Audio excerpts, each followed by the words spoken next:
जी, इसमें ना पंडित जी जो तीसरा सबसे अधिक पूछा गया प्रश्न है वो ये है कि क्या आपके जो पंडित जी हैं आपके पैनल में, जो हमारे पैनल में जैसे आप हैं, तो क्या आप सब सर्टिफाइड हैं, आप इसके योग्य हैं, और हैं तो कहाँ से, कैसे?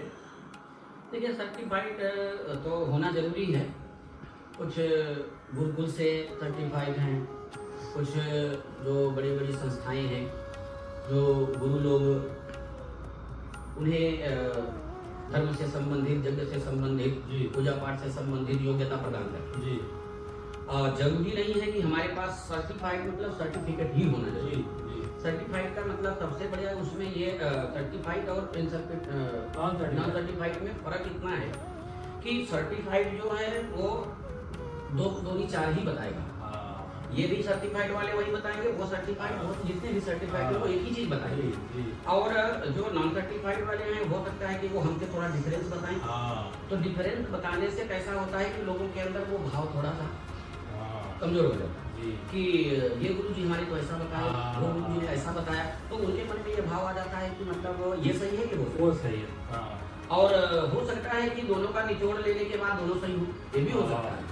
लेकिन कहने का मतलब ये है कि अगर गुरुकुल से पढ़ा हुआ, जैसे हमने आचार किया है, जो हमारे भारत की सबसे बड़ी संस्था भी बताई जाती है ऐसा, जो काशी विद्यापीठ है, संपूर्णानंद। तो संपूर्णानंद जो विश्वविद्यालय है, तो विश्वविद्यालय का मतलब होता है कि पूरे देश में और विदेश में सब जगह उसके जो छोटे छोटे संस्थाएं होती।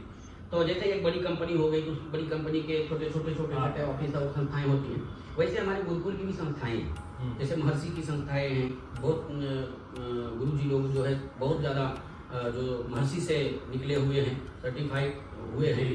और कुछ ऐसी हैं कि जिनको, जैसे सबसे बड़ा काशी विद्यापीठ है जो संपूर्णानंद के नाम, तो संपूर्णानंद का छोटे छोटे जो ये हैं सर्कल हैं, वो छोटे छोटे पाठशालाएं, छोटे छोटे जो अपना इसमें हम शास्त्री आचार्य मध्यमा, तो जैसे हम आपको समझिए कि 9वीं और 10वीं बोलते हैं, वो हमारे संस्कृत के माध्यम से उसे पूर्व मध्यमा बोला जाता है। और जो 11th और 12th है, ये हमारे यहाँ जो है उत्तर मध्यमा बोला जाता है। पूर्व मध्यमा मतलब हम शुरुआत की है, अच्छा, फिर उत्तर मध्यमा हम करेंगे।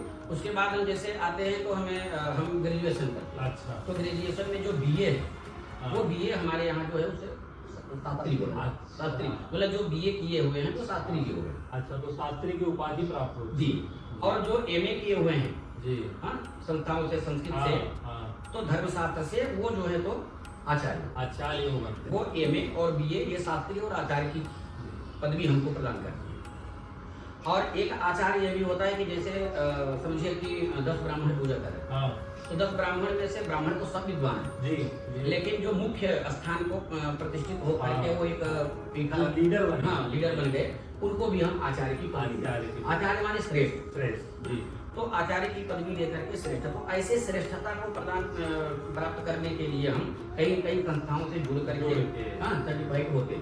और जैसे रही बात है कि जो अनसर्टिफाइड हैं या सर्टिफाइड हैं, तो कहने का मतलब ये है कि जैसे अभी इंजीनियर, एक इंजीनियर पढ़ लिख करके बहुत बड़े पोस्ट पे जाते हैं। एक इंजीनियर जो होता है वो मिट्टी को खोदते खोदते जा करके वो भी जो है तो जैसे जैसे उनका ग्रोथ होता है, तो दिमाग से भी सर्टिफाइड होना जरूरी है। कहने का तात्पर्य है कि हमारे पास केवल कागज का जो है तो अगर सर्टिफिकेट है हमारे पास और ज्ञान नहीं है, तो सर्टिफिकेट का कुछ मतलब नहीं है। तो इसलिए कभी कभी ऐसा होता है कि जिनके पास सर्टिफिकेट नहीं है फिर भी वो ज्ञानी है, तो वो ज्ञान होना चाहिए। सब ज्ञानी हैं कोई नहीं, लेकिन ये है कि अगर सर्टिफाइड हैं तो वो एक ही चीज बोलेंगे। अगर कोई ज्योतिष का अध्ययन किया है, तो ज्योतिष का अध्ययन अगर पाठशाला से किया है, कहीं भी पाठशाला से किया है, तो उसको 2 दूनी 4 ही बताया जाएगा। लेकिन अगर वो नहीं किया है कहीं से, तो वो कुछ भी बोल सकते हैं, कुछ भी बता सकते हैं। तो इसलिए जो है तो सर्टिफाइड होना जरूरी है। तो जैसा आपने अभी सुना, हमारे पंडित जी ने बताया हमें, इसीलिए कहा जाता है कि जब आप बीमार होते हैं तो आप सर्टिफाइड डॉक्टर के पास जाते हैं, न कि भोलानाथ डॉक्टर के पास जाते हैं, क्योंकि आपका इलाज सर्टिफाइड डॉक्टर ही बाकायदे से कर सकता है। इसीलिए जब भी आप चयन करें तो सर्टिफाइड ही आचार्य और शास्त्री किए हुए पंडितों द्वारा पूजन अर्चन कीजिए, क्योंकि मंत्र उच्चारण एकदम शुद्ध होगा, सात्विक होगा, और जिस प्रकार से होना चाहिए उस प्रकार से होगा, उस विधिवत तरीके से पूर्णता को प्राप्त करते हैं।